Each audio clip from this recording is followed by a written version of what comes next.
उमेश पाल हत्याकांड के बाद शुरू हुआ एक्शन गाड़ी पलटने तक जा पहुंचा है। बीजेपी सांसद सुब्रत पाठक ने एक बार फिर विकास दुबे एनकाउंटर की याद दिलाई और इस मामले में सुब्रत पाठक से बात की हमारे संवाददाता हिमांशु मिश्रा ने। सुनिए। सुब्रत जी, आपने एक ट्वीट कर दिया आज सुबह सुबह, उत्तर प्रदेश पुलिस की सुरक्षा में उमेश पाल सहित सुरक्षा कर्मियों की हत्या सीधे उत्तर प्रदेश की सरकार पर हमला है। याद रखो, जब विकास दुबे नहीं बचा तो इन दुर्दांतों का क्या होगा ये बताने की आवश्यकता नहीं है, और कब यदि गाड़ी अतीक की भी पलट जाए तो मुझे कोई आश्चर्य नहीं होगा।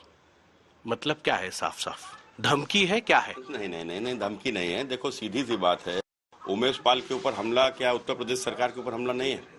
उमेश पाल सब ठीक है, लेकिन आपने जो कहा मैंने तो वो कहा, गाड़ी पलट जाए। मैंने कहा कि अब जब विकास दुबे प्री स्क्रिप्ट होगा क्या? नहीं, क्यों प्री स्क्रिप्ट होगा? तो ऊपर वाले की स्क्रिप्ट से होगा भाई। गीता में है ना, भगवान कृष्ण ने स्वयं कहा है कि जब आप न्याय के ऊपर अन्याय हावी होगा, जब धर्म के ऊपर धर्म हावी होगा तो ईश्वर अवतार लेंगे इन अपराधियों का नाश करने के लिए। तो देखो, जब ईश्वर का अवतार होता है तो बुद्धि फिर जाती है, और जब ईश्वर चाहता है तो बुद्धि फेर देता है। तो जब बुद्धि फेर दी होगी विकास दुबे की, तो ही तो विकास दुबे ने गाड़ी में बैठ के भागने का ईश्वर ने अवतार कहाँ लिया? जी के रूप में ले लिया क्या? ईश्वर का अवतार माने ईश्वर के सिस्टम से चलता है। निश्चित रूप से मैं तो मानता हूं कि इस देश में मोदी जी को, योगी जी को ईश्वर नहीं भेजा है, और इस देश में जिस प्रकार से आतंक राज जो हावी हो गया था, इस देश में जिस प्रकार से अपराध जो हावी हो गया था, अपराधी माफिया सांसद विधायक बनने लगे थे, तो उनकी समाप्ति के लिए मोदी योगी को भेजा गया है। लेकिन आज आप ये कह रहे हैं, कहीं तो लगता होगा कि क्यों गाड़ी पलट जाएगी, कुछ है क्या ऐसा? नहीं, देखो, मैंने गाड़ी पलट जाए तो मुझे आश्चर्य नहीं होगा। मैंने ये नहीं कहा कि गाड़ी पलट जाएगी, मैंने कहा गाड़ी पलट जाए तो आश्चर्य। भाई देखो, एक बहन है, उनके महिला गर्भवती है, इसको एक बोलता है ना इसके बेटा होगा, एक बोलता है इसकी बेटी होगी, और जो होता है तो जिसकी बात सही हो जाए, मैंने बेटा हो गया तो जिसकी बात बेटा कहा था वो मान लिया, अरे नहीं ये तो बड़ा पहुंचा हुआ व्यक्ति है। तो कुल मिलाकर वो नहीं, एक कयास लगाया जाता है, कयास लगाया। चलिए, ये कयास है, लेकिन अतीक अहमद के करीबियों के ऊपर आज बुलडोजर चलाया जा रहा है प्रयागराज में, उनके घरों पे। देखो, 2005 की घटना याद है आपको? 2005 में उत्तर प्रदेश की विधानसभा का सदस्य, एक विधायक चुना हुआ, निर्वाचित, जो जनता ने चुना था, उसको सड़क के ऊपर दौड़ा कर उसको गोलियों से भुना गया था। किसने भुना था? समाजवादी पार्टी के सांसद अतीक अहमद के इशारे पर उसके भाइयों ने, उसके लोगों ने। और उस समय पर सरकार किसकी थी? समाजवादी पार्टी की सरकार थी। मुख्यमंत्री किसका था? समाजवादी पार्टी का मुख्यमंत्री था। इसको संरक्षण दिया था। उसी समय यदि इसका हिसाब किताब कर दिया होता तो आज शायद बुलडोजर चलाने की नौबत नहीं आती। प्रयागराज में उमेश पाल हत्याकांड के बाद जैसे जैसे तफ्तीश आगे बढ़ रही है, इस पूरी साजिश के तार और गुत्थी एक एक करके खुलते जा रहे हैं। पुलिस ने अब तक इस पूरे मामले में कई किरदारों को पहचाना है, कुछ बेहद अहम है तो कुछ। एक नजर उन किरदारों पर डाल लेते हैं जो इस हत्याकांड में अहम भूमिका उनकी थी, और ये समझ लेते हैं कि किसका क्या रोल था।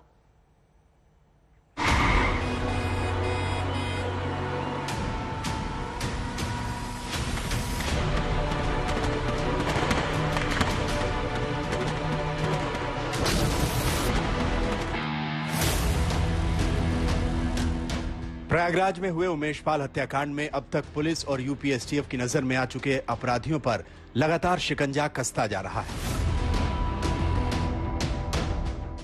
पुलिस के दावे के मुताबिक अब तक इस हत्याकांड में शामिल लगभग सभी किरदारों की पहचान हो चुकी है। कुछ पर शिकंजा कस चुका है तो कुछ कानून की पकड़ से दूर बने हुए हैं। चलिए सिलसिलेवार बताते हैं कि आखिर इस पूरे हत्याकांड में किसने क्या रोल अदा किया। उत्तर प्रदेश का माफिया डॉन अतीक अहमद इन दिनों अहमदाबाद के साबरमती जेल में बंद है, लेकिन एसटीएफ की शुरुआती जांच में पता चला है कि उमेश पाल की हत्या की साजिश गुजरात की साबरमती जेल में बंद पूर्व सांसद अतीक अहमद ने रची थी। प्रयागराज में उमेश पाल की हत्या की साजिश इसी साबरमती सेंट्रल जेल में बंद अतीक अहमद ने रची, जो अहमदाबाद से 1220 किलोमीटर दूर प्रयागराज में रची गई। उसने 2 लोगों को इसका काम सौंपा, जो कि अतीक के भाई अशरफ को मिलने के लिए जेल में पहुंचे और पूरी तरीके से इस हत्या को अंजाम दिया। एसटीएफ की टीम ने जेल में बंद माफिया अतीक अहमद के भाई और हत्याकांड में नामजद आरोपी खालिद अजीम उर्फ अशरफ से पूछताछ के लिए जेल प्रशासन से संपर्क साधा, क्योंकि एसटीएफ को मिले सुराग के मुताबिक प्रयागराज में जो गोली उमेश पाल पर चली उसको चलाने का हुक्म बरेली की सेंट्रल जेल से ही निकलकर गया था। अशरफ 2 साल से जिला जेल में बंद है और खबर है कि पिछले कुछ अरसे के दौरान अशरफ से जेल में करीब 55 लोगों ने मुलाकात की। पुलिस के रेडार पर वो सभी लोग हैं जो अशरफ से मिले। हत्याकांड के वक्त का जो सीसीटीवी फुटेज सामने आया है, उसमें जो शख्स काले रंग के कपड़े पहनकर लगातार गोलियां चला रहा है, उसे ही अतीक अहमद का तीसरा बेटा असद बताया जा रहा है। असद का अभी तक कोई आपराधिक रिकॉर्ड नहीं है। वो सेंट जोसेफ कॉलेज का छात्र है। असद बहुत कम उम्र से ही तेज रफ्तार में गाड़ियां चलाने लगा था। उत्तर प्रदेश पुलिस के एडीजी एसटीएफ अमिताभ यश के मुताबिक जिस साजिशकर्ता सदाकत खान को गिरफ्तार किया गया है, वो मुस्लिम बोर्डिंग हॉस्टल के कमरा नंबर 36 में रह रहा था। सदाकत उत्तर प्रदेश के गाजीपुर के 12 गहमर गांव का रहने वाला है। 27 साल के सदाकत ने पुलिस पर हाईकोर्ट के वकील होने की धौंस जमाने की कोशिश की, लेकिन जब पुलिस ने उसके कमरा नंबर 36 में तलाशी ली तो इस हत्याकांड से जुड़े कई सबूत पुलिस के हाथ लगे।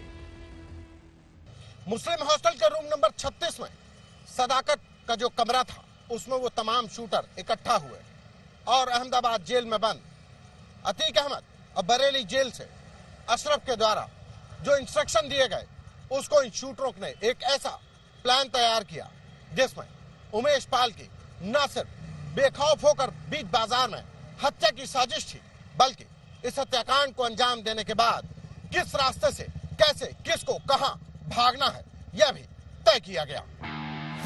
उत्तर प्रदेश पुलिस ने इस हत्याकांड में शामिल एक बदमाश अरबाज को एनकाउंटर में पहले ही मार गिराया, जबकि पुलिस का दावा है कि इस हत्याकांड में शामिल 6 शूटरों में से एक शूटर की और पहचान पुख्ता हो चुकी है। पुलिस के मुताबिक उस शूटर का नाम शाबिर है, जो सीसीटीवी कैमरे में कैद हत्याकांड के दौरान की तस्वीरों में राइफल से गोलियां चलाता नजर आ रहा है।